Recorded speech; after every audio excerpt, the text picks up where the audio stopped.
Membahas kembali tentang kuliah di jalur mandiri, kita ingatkan terutama teman-teman yang berminat untuk mendaftar di UGM, utamanya di jalur mandirinya karena kuotanya kita yakin di UGM CBT ini kuotanya hampir atau bahkan lebih dari 40% total penerimaan mahasiswa baru di UGM, artinya kuotanya banyak. Kemudian yang perlu kita sampaikan juga bahwa kuota kuliah di UGM itu sangat besar. Di jalur mandiri kuota sisanya relatif paling besar di antara PTN-PTN lainnya. Katakanlah kalau PTN lainnya jalur SNBP itu kuotanya hanya 500, di UGM di jalur mandiri rata-rata dari tahun ke tahun kuota kuliah yang masih tersedia itu lebih dari 500 kuota mahasiswa. Maka dan daripada itu kita menekankan bahwa teman-teman yang barangkali kemarin masih sedikit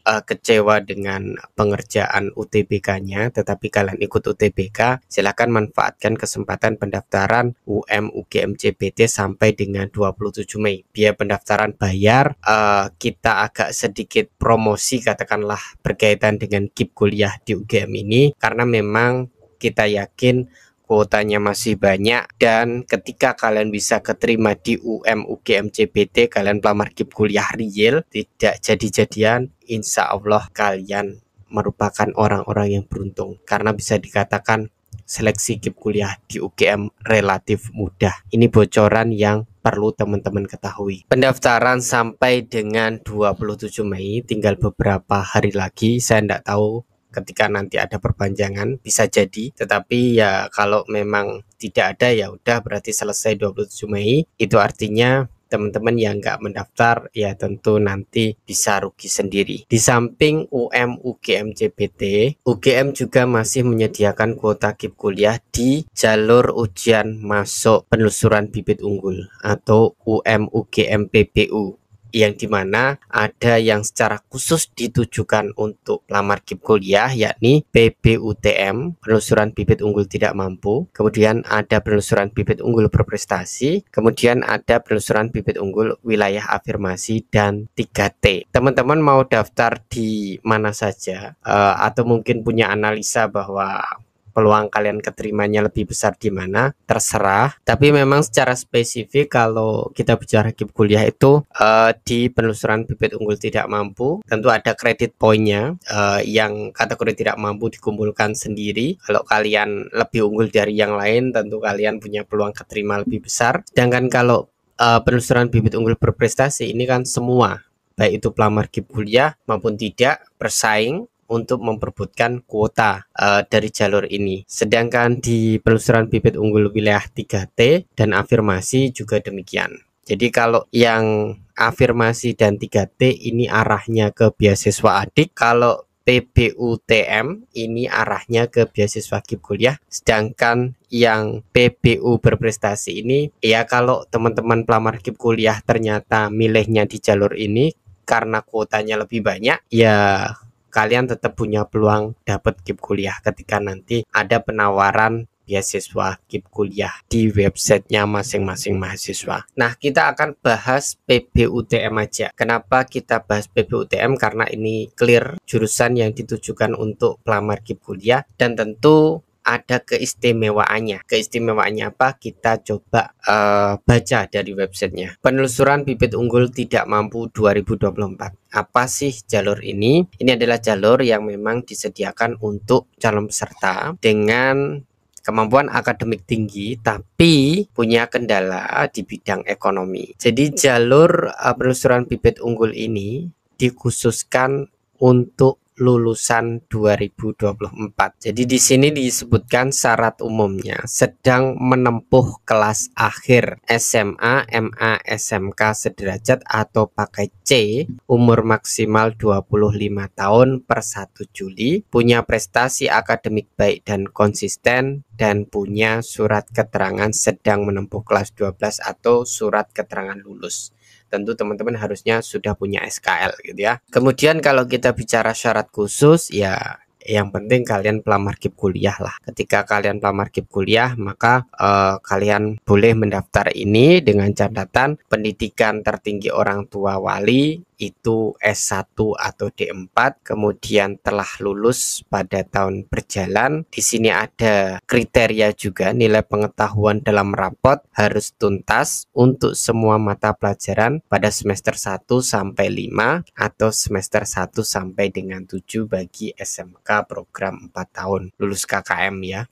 Kemudian direkomendasikan sekolah dan termasuk 25% siswa terbaik di kelas. 25% terbaik di kelas itu seperti apa ya? Kalau siswanya 30 ya berarti maksimal kalian ranking 7. Ini dari semester 1 sampai 5 ya Kak? Iya benar. Jadi kalau siswanya di kelas 10 30, kelas 11 30, kelas 12 30, maka kalian wajib naik turun rankingnya maksimal ranking 7 kan gitu. 30 seperempatnya 7,5, jadi maksimal ranking 7.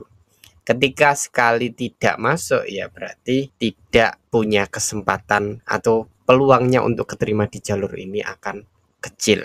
Tidak semua bisa mendaftar teman-teman. Di samping itu ya tentu karena ini jalur penelusuran bibit unggul, maka akan adu prestasi.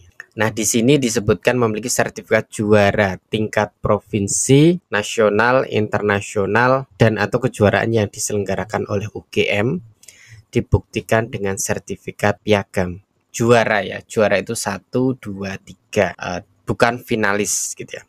Finalis itu di situ disebutkan boleh finalis ketika levelnya internasional. Di samping internasional nggak boleh. Nggak pernah punya prestasi apa-apa boleh nggak nyoba. Tetapi sudah memenuhi kualifikasi ranking kelasnya, bisa dapat rekom dari sekolahnya. Kalau nyoba daftar boleh-boleh saja. Tapi peluang keterimanya besar atau kecil ya itu nanti tergantung pada UGM menilainya. Karena ini jalur PBU ini semacam SNBP lokal yang diselenggarakan oleh UGM. Tentu akan mempertimbangkan indeks sekolah masing-masing. Kira-kira ketika tidak punya sertifikat prestasi berasal dari sekolah yang indeksnya tinggi di UGM, maka tetap punya peluang untuk keterima. Dan itu juga bergantung pada jurusan yang kalian pilih kan. Persaingan di jurusan kalian itu apakah semuanya punya sertifikat juara ataukah semuanya tidak punya sertifikat juara. Ketika semuanya tidak punya sertifikat juara, tentu peluangnya tetap sama-sama besar. Ya tadi